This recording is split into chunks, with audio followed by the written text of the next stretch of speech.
저는 어린 시절 에펠탑 근처에서 소매치기를 하던 소녀였어요. 그런 제가 100만 유튜버가 될 수 있었던 건 전부 제 한국 부모님과 친구들, 그리고 발해를 중국 역사라 우긴 중국 친구 때문이죠. 여기 한 유튜버가 100만 기념 소감을 얘기하고 있는데요. 어떤 사연이 있는지 한번 들어보겠습니다. 안녕하세요. 저는 고등학교 시절 3년을 한국에서 보내고 지금은 프랑스 파리 라페미스 대학교에서 공부하고 있는 낸시라고 합니다. 좀 부끄럽지만 최근에 구독자 100만을 달성한 유튜브 크리에이터기도 하죠. 이런 말도 안 되는 일상들에 저는 매일 감사하며 지내고 있어요. 저의 모든 행운은 다 한국 덕분입니다. 저의 새엄마와 새아빠는 한국 분들이십니다. 사실 새엄마나 새아빠라고 부를 수도 없을 만큼 제겐 친부모님이나 다름없으신 분들이죠. 저는 이분들을 만나 인생이 달라졌다고 볼 수 있어요. 만약 이 두 분을 만나지 못했다면 아마도 지금쯤 약에 쩔어 살거나 관광객들 소매치기나 하고 살았을 거예요. 그러나 지금은 남들처럼 대학교에도 다니고 유튜브 컨텐츠도 열심히 만들며 재밌게 살고 있어요. 오늘은 제게 일어난 기적 같은 일을 소개해 드리려고 해요. 어렸을 적 저는 한 번도 집이라는 공간이 있어 본 적이 없어요. 제가 기억하는 아주 옛날부터 공원의 구석자리에 살았었고 엄마의 얼굴은 본 적도 없죠. 아빠 말로는 절 낳고 바로 도망쳐 버렸다며 한 번은 술에 취해 네가 진짜 내 딸인지 아닌지 의심스럽다는 말까지 하셨어요. 그래도 어릴 땐 의지할 사람이 없으니 이런 아빠라도 같이 다닐 수밖에 없었죠. 그래도 고아가 아니라 가족이 한 명이라도 있어서 참 다행이라는 생각도 많이 했어요. 길에서 마주치는 난민들 중에는 부모 없이 애들끼리 지내는 아이들도 굉장히 많았거든요. 아빠는 하루 종일 길에서 구걸하며 지나가는 사람들이 던져주는 동전으로 하루하루를 살아갔습니다. 파리는 아시다시피 복지가 워낙 잘 되어 있기 때문에 일을 하고 싶다면 언제든지 일을 할 수 있었어요. 그런데 아빠는 너무 게으른 사람이라 늘 일이 너무 힘들다며 하루를 채 못 채우고 매번 그만두셨습니다. 그러곤 하루 종일 누워서 사람들에게 동전을 구걸했어요. 그러니 어린 시절 저는 한 번도 제가 원하는 걸 먹어본 적이 없어요. 겨우 아빠가 먹다 남은 빵 조각을 조금 먹는 정도였죠. 도저히 배고파서 참을 수 없었던 저는 10살 정도 되고 나서부터는 제 스스로 먹을 걸 찾아 나섰어요. 공원에서 사람들이 먹다 남기고 가는 음식들을 애원해서 얻어먹기도 하고 무료 급식소를 찾아 헤매기도 했죠. 제가 12살이 되던 어느 날 저는 가족이 한 명 더 생겼어요. 그때 아빠는 어디선가 강아지를 한 마리 데려오셨죠. 아빠가 데려온 강아지는 진돗개라는 한국 강아지라고 했어요. 조그만 강아지도 아니고 덩치가 꽤 큰 강아지였죠. 저는 우리 먹을 것도 없는데 무슨 강아지까지 키우냐고 아빠에게 잔소리를 했지만 아빠는 이 녀석이 있으면 불쌍하고 귀여워서라도 돈이라도 한 푼 더 주지 않을까라며 철없는 소리를 하시더라고요.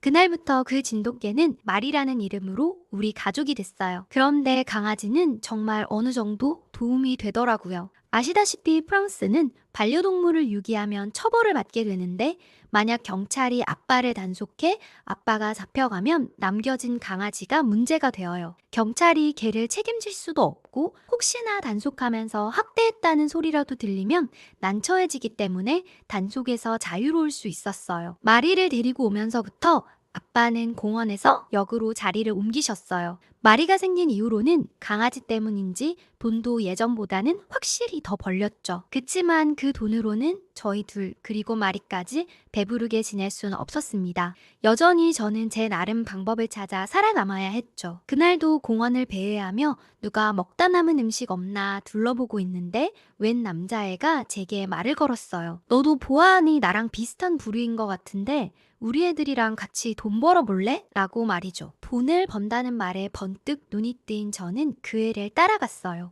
그 애는 줄리앙으로 저보다 나이가 5살이나 많았습니다. 그러곤 어차피 여행 온 사람들은 파리에 돈 쓰러 오는 거니까 우리가 얼마 정도 훔쳐도 별로 크게 손해보는 것도 아니라며 그 사람들 지갑을 털자고 했어요. 저는 왠지 나쁜 짓 같아 거절했습니다. 하지만 그때 제 나이는 고작 12살이었고 그 애가 지난번 지갑에서 100유로를 털어 애들끼리 식당에서 밥을 먹었다는 소리를 하는데 마음이 흔들릴 수밖에 없었죠. 줄리앙은 제게 너는 그냥 말 걸고 눈길만 끌면 된다며 어차피 기술적인 일은 자기들이 다 한다고 했어요. 제가 직접 훔치는 것도 아니고 시선만 돌리면 식당에서 맛있는 음식을 먹을 수 있다는 소리에 그렇게까지 나쁜 일은 아닐 거라 생각하고 줄리앙 무리에 들게 되었습니다. 저처럼 배운 거 없고 오갈 데 없는 애들끼리 각자 팀을 나눠 관광객을 대상으로 소매치기를 했죠. 저희는 파리로 놀러온 관광객들 중 일단 허술하게 보이는 사람들을 찾아다녔습니다. 나이가 어린 제가 나서서 길을 물어본다든가 불쌍한 척을 하며 팔찌를 파는 척 시선을 끌었죠. 관광객들의 온 신경이 제게 쏠리면 그때 줄리앙이 지갑을 낚아챘습니다. 처음 소매치기를 했을 땐 정말 긴장되고 불편했어요. 그러나 그날 저녁 정말 오랜만에 배부르게 밥을 먹으며 그 불쾌감을 싹 잊었죠. 그날부터 3년간 매일 줄리앙 무리와 함께 소매치기를 하러 다녔습니다. 물론 제가 막내라 음식도 제일 적게 먹고 돈도 제일 적게 받았지만 혼자 구걸하러 다닐 때보단 훨씬 좋았어요. 가끔 먹을 걸 남겨와 우리 강아지 마리에게 주기도 했죠. 그런데 소매치기를 하는 것도 정말 바쁘더라고요. 관광객들이 몰리는 장소와 시간대가 다르고 경찰의 단속까지 피하려면 늘 여기저기 분주하게 다녀야 했죠. 저는 3년이나 그 무리와 어울려 다니면서 아빠를 거의 만나지도 않았습니다. 소매치기에서 건 돈 후 먹고 마시기 바빴죠. 제가 불량한 친구들과 밖으로 돌아다니는 동안 아빠에게 어떤 일이 벌어지고 있는지 까맣게 모르고 있었습니다. 그날은 오랜만에 관광객 가방에서 전자기기를 잔뜩 발견해 대박을 친 날이었어요. 그날 먹다 남은 음식도 잔뜩 싸서 아빠에게 갔죠. 그런데 뭔가 이상했어요. 아빠가 축 늘어져 있고 마리는 잔뜩 불안해하며 아빠 얼굴을 핥고 있었습니다. 아빠를 똑바로 일으켜 세웠는데 눈에 초점이 흐릿하고 온몸에 힘이 하나도 없었습니다. 저는 순간 머리를 망치로 맞은 것 같았어요. 이건 100% 마약이었거든요. 파리는 어린애들 중에도 약에 취해 있는 애들이 많아 단박에 알 수 있었어요. 아빠 팔을 걷어보니 얼마나 많이 했던지 온 팔이 주사 자국으로 멍들어 있었고 정신이 하나도 없어 보였어요. 제 잘못만 같았습니다. 그래도 제게는 하나뿐인 가족인데 그동안 한 번씩이라도 와서 아빠를 챙겼어야 했다고 생각했어요. 그러나 너무 늦은 것 같았죠. 두 볼을 타고 뜨거운 눈물이 흘렀습니다. 도대체 누가 돈도 없고 가진 것도 없는 아빠에게 마약을 팔았는지 화가 났어요. 아빠가 구걸에서 버는 돈이라고 해봤자 하루 종일 빌어서 겨우 한두 끼 먹을 돈인데 온몸이 부들부들 떨렸습니다. 내가 나쁜 짓을 하고 다녀서 그런 건가 싶기도 하고 저의 모든 행동이 후회스러웠어요. 내가 옆에만 있었어도 아빠가 이 지경은 아닐 텐데 라고 생각하면서요. 저는 역 근처의 아저씨들을 모두 수색해서 아빠가 어떻게 구했는지 캐고 다녔죠. 아빠 때문에 제가 며칠 소매치기 무리에 나타나지 않자 제 또래 마크가 절 찾아왔어요. 줄리앙이 너 왜 안 오는지 알아오라던데? 라고 말하자 저는 이제 그 일 안 할 거니까 찾아오지 말라고 얘기했어요. 마크는 네가 제일 중요한데 안 오면 어떡하냐고 어린 여자애는 너뿐이라 너랑 같이 다녀야 돈이 잘 벌린다고 했죠. 저는 마크에게 안 간다고 하지 않았냐고 고함을 떼 지르고는 당장 꺼지라며 쫓아냈어요. 저는 더 이상 나쁜 일을 하면 안 되겠다고 생각하며 늦었지만 지금이라도 아빠 옆에 있어야겠다고 다짐했죠. 한참을 수소문한 끝에 아빠가 했던 마약이 어디서 거래되는지 알아냈어요. 몽마르트 언덕에서 2km 떨어진 치푸구 공원이었죠. 거긴 원래도 스산하고 음침해서 파리 사람들조차 잘 가지 않는 곳이었어요. 소문으로는 거긴 할머니가 있다고 했습니다. 할머니가 마약을 넣은 빵을 팔고 아빠가 그걸 먹은 것 같다고 하던데 이상했어요. 아빠는 평소에 여기 무섭다며 근처에 오지도 않는 사람이었거든요. 아빠가 제 발로 여기까지 와서 빵을 사 먹었다는 게 이해가 안 갔습니다. 저는 멀리서 약거래 장면들을 몰래 지켜봤습니다. 거리의 노숙인들부터 번듯하게 차려입은 아저씨의 젊은 아가씨까지 다들 할머니와 약거래를 하더라고요. 그런데 저는 제 눈앞에 있는 사람을 보고 놀라 소리칠 뻔했습니다. 줄리앙이 할머니와 무언가 얘기를 하고 있더라고요. 줄리앙은 분명 약을 하는 애는 아닌데 도대체 어쩐 일인지 알 수가 없었어요. 아빠에게 돌아가는 길에 잔뜩 머리를 굴리며 무슨 일이 일어난 걸까 생각했죠. 골똘히 생각에 잠겨 바닥만 보고 가고 있는데 갑자기 누군가 제 앞을 탁 막아섰어요.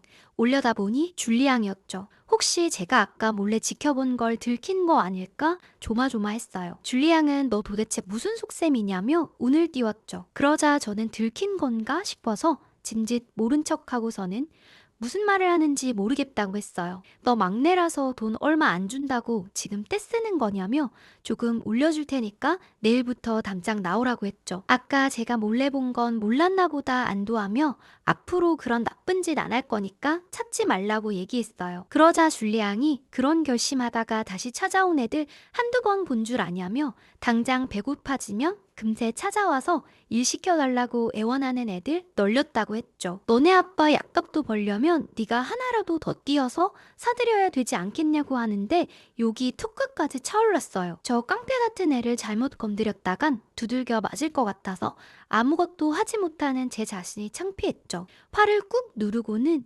아빠가 마약하는 건 도대체 어디서 주워 들었냐고 묻자 줄리앙이 파리에서 일어난 더러운 얘기들 중에 자기가 모르는 얘기가 있겠냐며 후회하지 말고 빨리 찾아오면 받아준다며 제 어깨를 툭툭 치고 떠났어요. 땀이 꺼져라 한숨을 쉬고 아빠에게 갔어요. 그런데 이상하게 강아지 마리가 안 보이더라고요. 마리는 절대 아빠 옆을 떠나지 않는 충성스러운 강아지거든요. 그런데 아빠는 어디서 또 약을 구했는지 몽롱하게 취해 있었어요. 아빠를 세차게 흔들며 말이 어디 갔냐고 물어봤죠. 아빠는 피식 웃으며 중얼중얼 거리는데 도저히 알아들을 수 없었어요. 그러자 옆에 아저씨가 네 아빠 그 아끼는 개도 팔아버린 것 같더라며 너도 그냥 아빠 없는 셈 치고 떠나라고 하셨죠. 솔직히 네 아빠가 너한테 해준 게 뭐가 있냐며 그러다 너까지 몸 상하고 마음 상한다며 지금이라도 그냥 혼자 어디 가서 잘 살라고 하시더라고요. 눈물이 끝도 없이 흘러내렸어요. 아빠는 제정신이 아니었죠. 처음에 단속 피한다고 엉겁결에 데려왔을 때 제가 당장 다시 돌려주라며 그렇게 화를 냈는데도 애지중지 끼고 살건 말이었어요. 마리는 충성심도 어찌나 강한지 늘 아빠 옆에 딱 붙어있고 누가 조금이라도 시비를 거는 것 같을 땐 용맹하게 지저댔어요. 정말 영리해서 예뻐할 수밖에 없는 강아지였죠. 겨울엔 난로도 든다며 둘이서 꼭 부둥켜 안고 겨울을 나기도 했습니다. 마리가 오고 난 후부터는 그래도 하루에 한 끼 먹는다고 하시며 돈이 더 벌린 날엔 오히려 마리를 더 많이 챙겨주신 날도 있어요.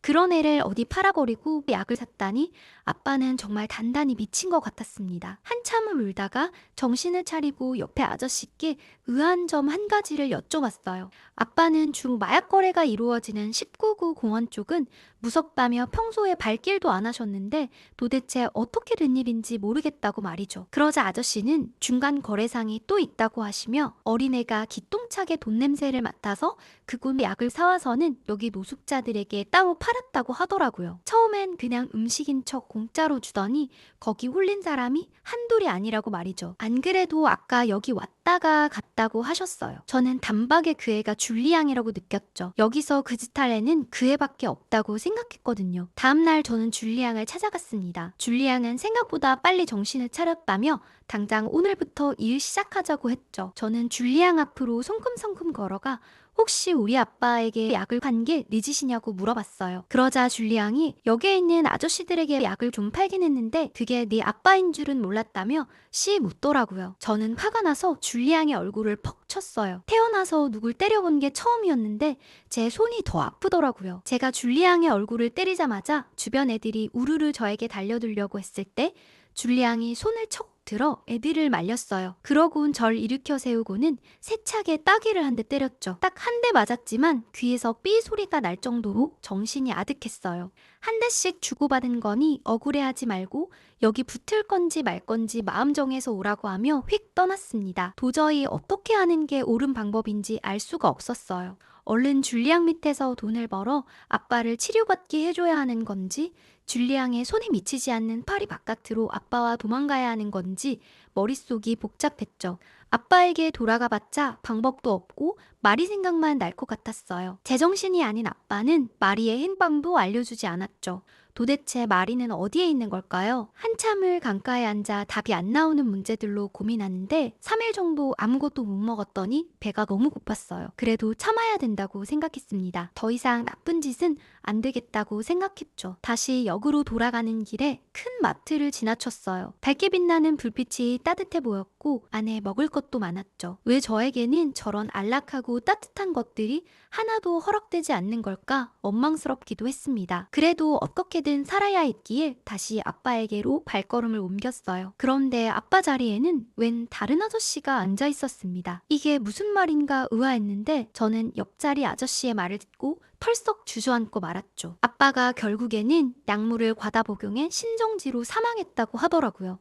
그래서 복지공무원들이 시신을 수습해갔다고요. 눈물이 차올라 앞이 보이질 않았어요. 제 나이가 겨우 15인데 세상이 가혹하게만 느껴졌죠. 그나마 하나 있던 가족이 아빠였는데 아빠마저 없어졌으니까요. 시에서 해준 장례식을 치르고 나니 저는 정말 혼자가 되었습니다. 그런데 원망스러운 점은 아무리 슬퍼도 배고픈 건 어쩔 수 없더라고요. 며칠을 굶었는지 이게 배가 고픈 건지 아픈 건지 알 수도 없을 지경이었거든요. 주머니엔 딱 1유로 뿐이었어요. 어제 그 마트에 가면 혹시나 내가 고를 수 있는 게 하나라도 있지 않을까 생각했죠. 그렇지만 1유로로 할 수 있는 건 역시 아무것도 없더라고요. 그래서 2.5유로짜리 파이를 하나 들고 와 계산대로 쭈뼛쭈뼛 갔습니다. 사장님은 동양인인지 검은 눈동자를 가지고 계시더라고요. 중국인이면 절대 안 깎아줄 텐데 속으로 생각하고는 혹시 이거 깎아주실 수 있냐고 물어봤죠. 아저씨는 제 행색을 위아래로 훑으셨어요. 이런 취급이 한두 번이 아니라 익숙했죠. 아마 이제 곧 꺼지라고 하겠지 싶었거든요. 그런데 아저씨는 너 씻고 다니긴 해? 라며 물어봤어요. 냄새가 그렇게 많이 났나 싶었죠. 제가 뭐 언제 제대로 씻어봤겠어요? 사람 무시하나 싶어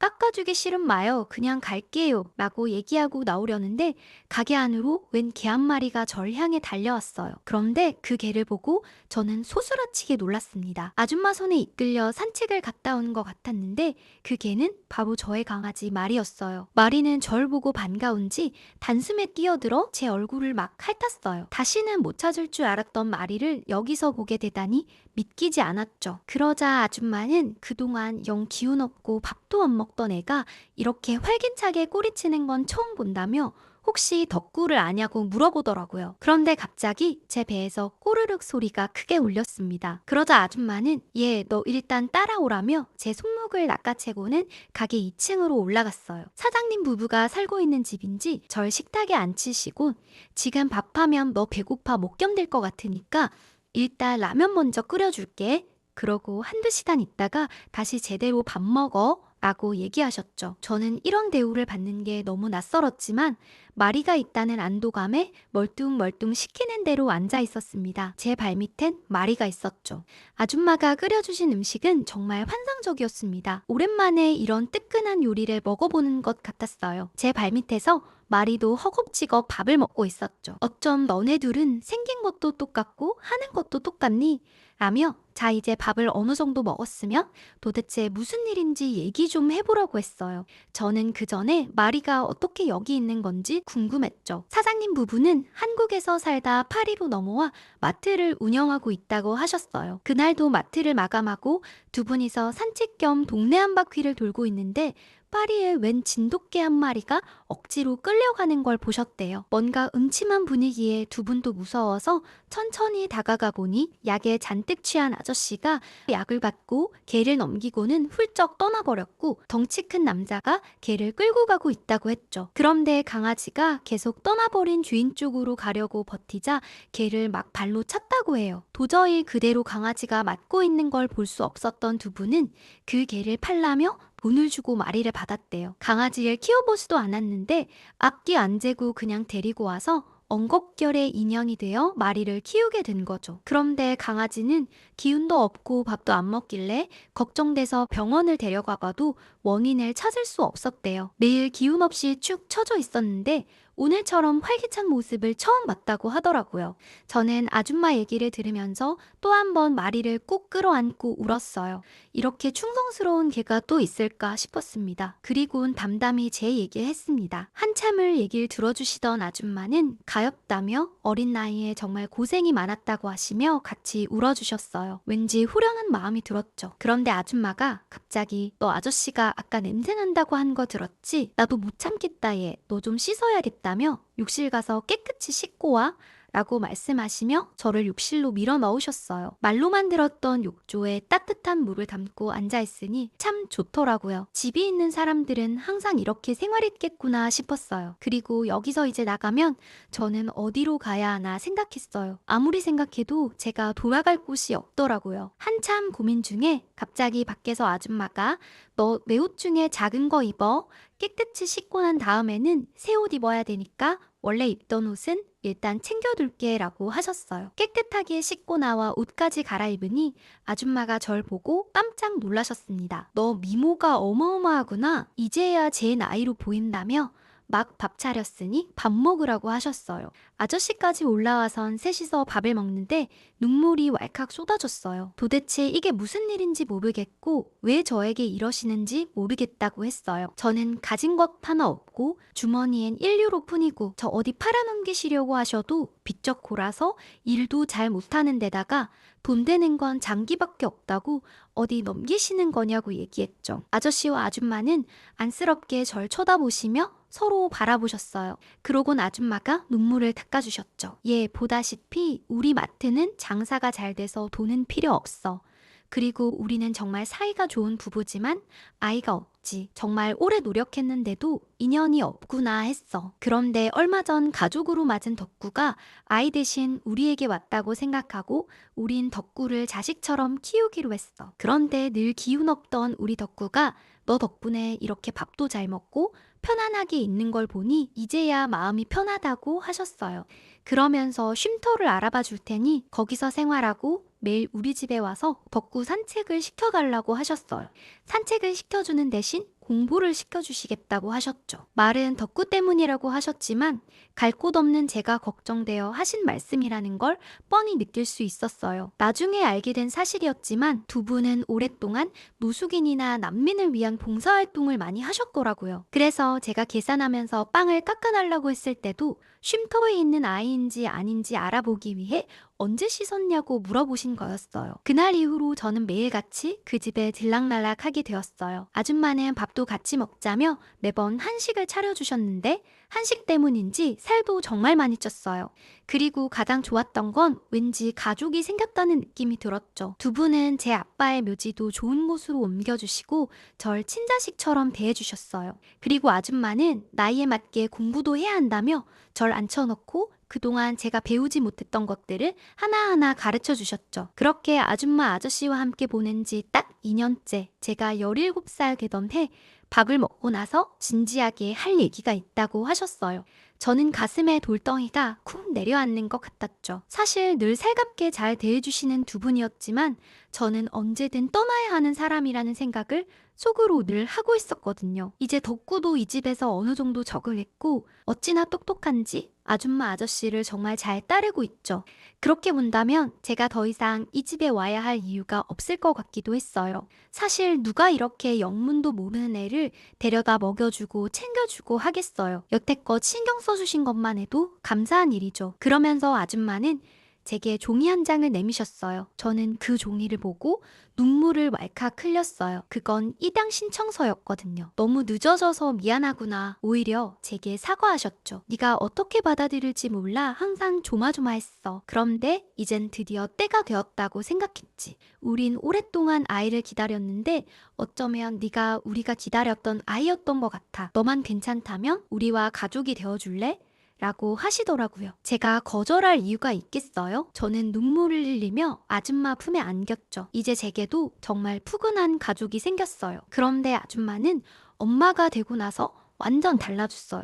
갑자기 저보고 한국에 가야겠다고 하시는 거예요. 한국 교육이 잘 되어 있으니까 3년은 한국에서 보내야겠다며 아빠와 상의는 끝났다고 하더라고요. 사실 저를 만났을 때부터 제 교육을 걱정하고 계셨고 그동안 짬짬이 한국어를 가르쳐 주신 일도 고등학교 시절을 한국에서 보내게 하실 작정이셨대요. 절 가르쳐 보니 그동안 배울 수 없어서 그렇지 머리는 꽤 좋은 것 같아서 한국에서 학원도 다니고 체계적으로 공부시키고 싶다고 그러고 다시 파리로 파리로 대학을 오면 어떻겠냐고 하셨어요. 저는 막상 한국으로 가야 한다니 좀 두려웠지만 그래도 엄마를 믿고 한국으로 가보겠다고 했죠. 한국에 처음 도착했을 땐 충격 그 자체였어요. 지하철역에는 어쩜 노숙인들이 하나도 없었죠. 솔직히 이게 말이 되나 싶었습니다. 파리에는 지하철역뿐만 아니라 길에도 앉아서 구걸하는 사람들을 많이 볼 수 있었는데 한국에서 그런 사람들은 정말 잘 안 보이더라고요. 아주 간혹 한두 명 정도 보긴 했지만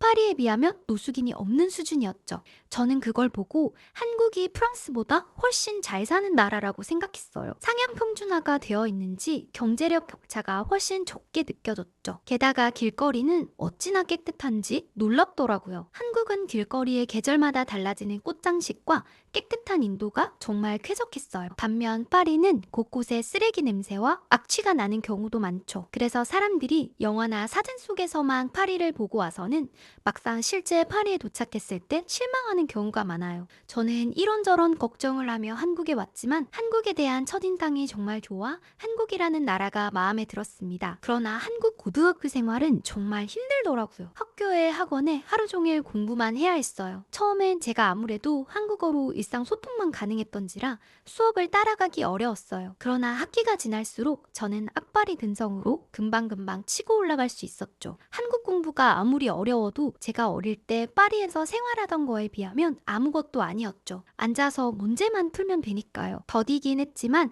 성적은 꾸준히 올라서 어느 정도 궤도에 올랐어요. 제 성적이 나올 때마다 기뻐하는 엄마를 보면서 열심히 하지 않을 수가 없었습니다. 저 때문에 엄마 아빠가 기러기 부부가 되어서 정말 죄송한 마음이 들었지만 제 미래를 위해 열심히 노력하시는 두 분께 성공해서 꼭 은혜를 보답드리고 싶었죠. 제가 한국에서 배운 과목 중 가장 힘들었던 건 역사예요. 사실 프랑스에서도 학교를 제대로 다닌 게 아니라 프랑스 역사도 엄마가 알려주신 굵직굵직한 사건만 알고 있었죠. 그런데 아예 다른 나라의 역사를 배운다는 건 쉽지 않더라고요. 그때 제가 공부했던 방법이 누굴 가르친다고 생각하고 영상을 찍었어요. 제 스스로 외우기 위해서 촬영하기도 했고 여러 번 반복하며 암기하기도 좋겠다고 생각했죠. 역사 진도가 나갈수록 영상이 쌓여갔습니다. 그런 제게 역사를 더욱 재미있게 알려주신 은인이 한 명 나타나게 돼요. 바로 국사 선생님이죠. 국사 선생님은 무슨 배우처럼 연기를 하기도 하고 성대모사를 하기도 하면서 정말 실감나게 역사를 알려주셨어요. 게다가 한국 역사 드라마와 영화를 틀어주시며 역사에 푹 빠지게 해주셨죠. 한국에는 어쩜 역작들이 그리도 많은지 저는 김한민 감독님의 이순신 시리즈에 푹 빠졌어요. 특히 명량은 몇 번을 돌려봤는지 모르겠네요. 그리고 역사 선생님이 알려주신 인상 깊은 점은 이순신 장군님이 처음엔 문과로 시험에 도전했으나 잘 되지 않아 겨우 문과 시험에 지원해 합격했는데도 그때 또래보다 꽤 늦은 나이라고 하셨어요. 그런데도 역사에 가장 오래도록 사람들의 기억에 남아 사랑받는 장군이 되셨으니 한두 번 좌절해도 실망하지 말고 꾸준히 도전하라고 하셨죠. 그때 저는 꼭 제 얘기 같다는 생각도 했어요. 어린 시절은 정말 엉망으로 보내왔지만 더 나은 사람이 되기 위해 꾸준히 노력하고 있으니 저도 이순신 장군님처럼 멋진 어른이 될 수 있을 것 같다는 생각을 했죠. 물론 이순신 장군님이 훨씬 훌륭하신 분이라 제가 감히 비할 때가 못 되지만 말이에요. 아무튼 고등학교 3년을 한국에서 보낸 건 정말 좋은 선택이었던 것 같아요. 파리 곳곳에서는 저의 얼룩진 과거가 생각이 나곤 했었는데 여기선 정말 평범한 고등학생처럼 학교를 다녔거든요. 그리고 어디 아파도 걱정 없이 병원에 갈 수 있었고 체계적인 한국 교육 시스템에서 저는 더 빨리 자리 잡을 수 있었던 것 같아요. 무엇보다 한국 친구들이 제게 큰 도움이 되었습니다. 물론 제가 외국인이라 처음엔 낯설어하는 친구들이 많았는데 모두 친절하고 착해서 제게 도움을 주고 싶어 했죠. 프랑스에선 마약을 하거나 비행을 저지르는 청소년들이 굉장히 많은데 여기 학생들은 정말 대부분이 다 성실하고 착한 아이들이었어요. 친구들에게서 배운 점도 굉장히 많았던 것 같아요. 그리고 역사 선생님과 한국 친구들 덕분에 제가 100만 유튜버가 될 수 있었죠.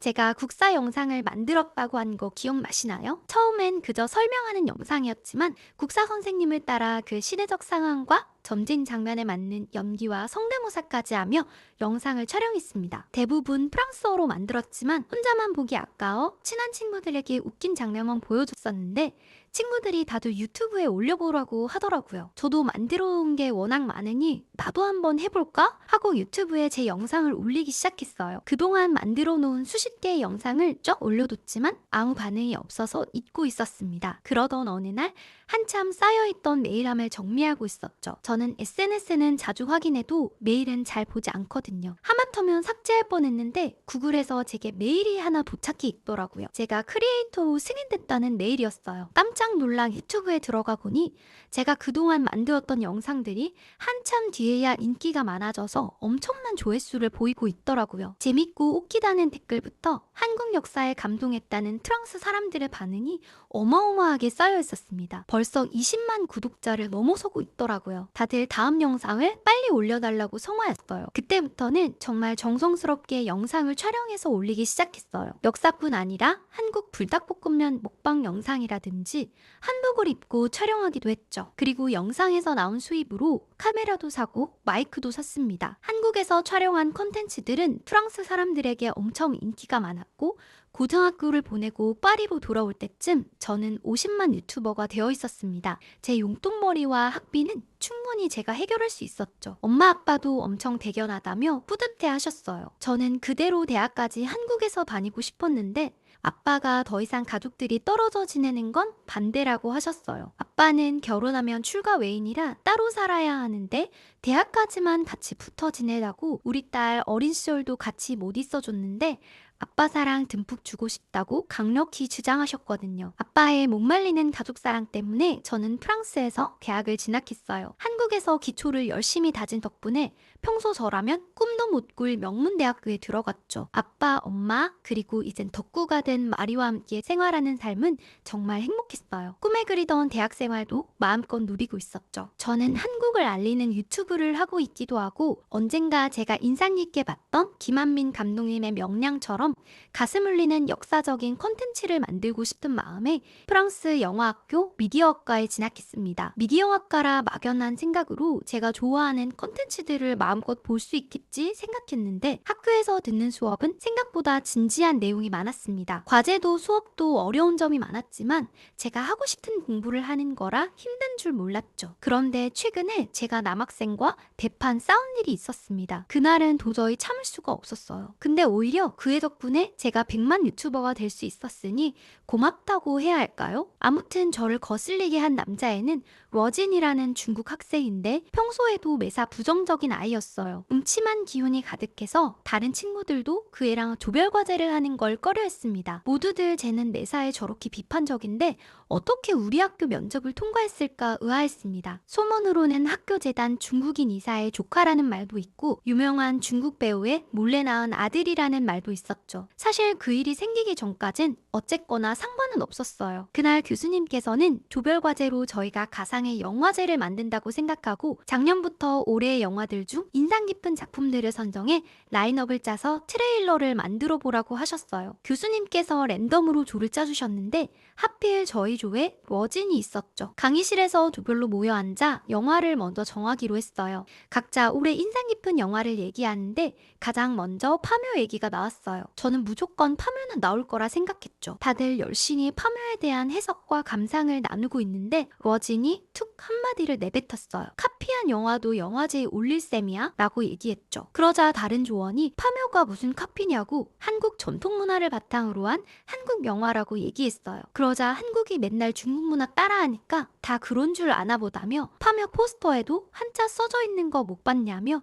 그거 다 중국 문화라고 얘기했죠. 저는 발끈했어요. 그리고 중국 영화는 일단 대국에 중국인들이 많이 보기 때문에 관객 수가 일단 먹어주고 들어간다며 중국 영화는 최소 2편 정도 끼웠으면 좋겠다고 했죠. 그러자 다들 반발했어요. 솔직히 중국 영화는 뭐가 있는지도 모를 정도로 흥행이 안 되고 있고 그렇다고 작품성이 뛰어난 것도 아닌데 모두들 반대했죠. 그러자 러진이 발끈했는지 뭐가 똥인지 된장인지 모르는 애들이 어떻게 아냐며 프랑스 영화학교 애들 수준이 엉망이라고 하더라고요. 그러면서 갑자기 중국이 얼마나 위대한 나라인지 줄줄 읊어대더라고요. 그러면서 너네 너네가 그렇게 극찬하는 한국도 사실 중국 거라고 얘기하지 뭐예요? 멋진 말로는 발해의 대조영이 과거 중국 역사 중 하나였는데 발해의 고구려 유민들을 다 받아준 게 중국이라며 망한 나라 국민들까지 다 받아줬는데 한국이 배은망덕하게 자기들 역사라고 우겨서 중국이 잠깐 눈 감아주고 있는 거라는 소리를 하지 뭐예요? 곧 한국은 다시 중국 영토에 편입될 거라고 하면서 말이죠. 저는 이성의 끈이 톡 하고 끊어지는 걸 느꼈습니다. 저는 발해가 고구려 역사를 이어받았다는 증거가 얼마나 많은데 그런 얘기 하냐며 너 지금 뭘 알고 짓거리는 거냐고 했죠. 그러자 러진이 넌 프랑스 애가 갑자기 웬 한국 편을 드냐며 빠지라고 하더라고요. 저는 우리 엄마 아빠가 한국 사람이고 나도 한국 사람이라고 네가 하는 헛소리를 가만히 들어줄 수가 없다고 얘기했어요. 발해에서 일본으로 발행한 외교 문서를 보면 스스로를 고려, 즉 고구려의 후예라는 표현으로 고려 국왕이라는 칭호를 썼다고 얘기했죠. 러진은 논리적인 제 말에 더 이상 할 말이 없는지 깨갱하더라고요. 저는 거기서 결정적인 한 방을 먹였습니다. 또 그렇게 중국이 좋으면 중국에서 살지 왜 여기까지 왔냐고 물어봤죠. 가고 싶으면 당장 중국에 돌아가라고 했어요. 그러자 갑자기 꿀먹은 벙어리가 되더라고요. 당연히 중국에 돌아가고 싶지 않겠죠. 그리고 중국인들이 몰래 불법 다운로드로 영화나 드라마를 많이 보니까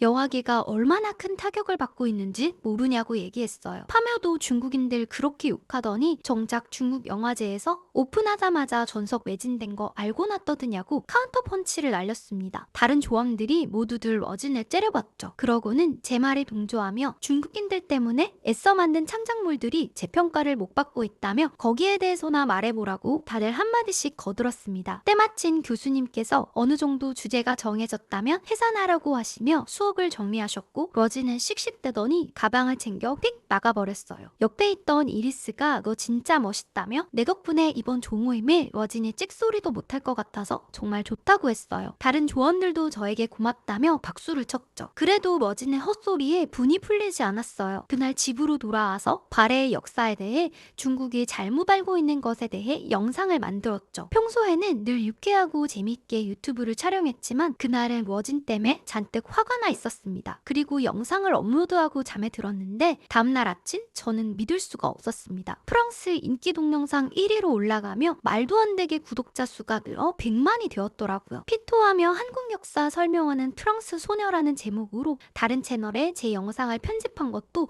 어마어마하게 올라왔어요. 평소에는 늘 귀여운 소녀라고 생각했는데 역사 왜곡 앞에서는 피도 눈물도 없는 잔다르크라며 여전사 같다는 반응의 댓글들이 많더라고요. 그러면서 저는 앞으로 제가 어떤 콘텐츠를 만들 것인가에 대한 생각이 분명해졌어요. 이런 잘못된 역사를 바로잡기 위한 영상을 많이 만들어야겠다고 다짐했죠. 그리고 현재 제 채널에서 나온 수입은 모두 엄마 아빠의 통장으로 들어가고 있어요. 제게 은인 같은 한국과 한국 부모님 그리고 우리 덕구에게 뭐라도 은혜를 갚고 싶은 마음이 들었는데 정말 기뻤습니다. 러진 덕분에 제 채널이 폭발적으로 성장해버렸네요. 아무튼 저도 유튜브를 더욱 열심히 해서 한국의 역사와 한국 문화에 대해 더 널리 알리겠습니다. 오늘의 사연은 정말 믿을 수 없는 이야기였어요. 메일을 읽자마자 어린 낸시 양의 사연에 저도 마음이 찡했죠. 정말 고마운 한국 부부 덕분에 낸시 양이 올바르게 성장할 수 있었던 것 같아요. 그리고 우리 자랑스럽고 충성스러운 진돗개 덕구가 아니었다면